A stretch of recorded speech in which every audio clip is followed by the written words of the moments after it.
वजीर सेहत हरीश राव ने कहा कि चीफ मिनिस्टर चंद्रशेखर राव 18 जनवरी को 1 बजे दोपहर खम्मम में आंखों की रोशनी के प्रोग्राम यानी कंटी वेलुगु प्रोग्राम का आगाज करेंगे। वजीर मौसूफ ने कलेक्टर्स और जिले तिब्बी अहदेदारों को इस प्रोग्राम के सिलसिले में तमाम इंतजाम मुकम्मल करने की हिदायत दी। उन्होंने जोर देते हुए कहा कि जैसे ही चीफ मिनिस्टर इस प्रोग्राम का आगाज करेंगे वो तमाम अजला में आंखों के मायने शुरू करने के इकदाम करें।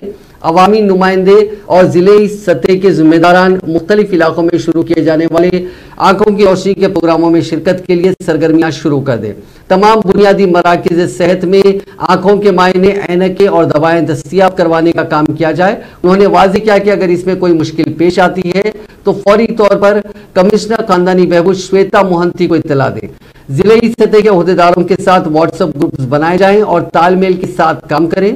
टीमों को सुबह 9 बजे और शाम 4 बजे एक बार व्हाट्सएप पर अपडेट करना होगा। अवाम में बेदारी पैदा करने के लिए मौज़ूआत में तशहीरी प्रोग्राम मुनक़िद किए जाएं।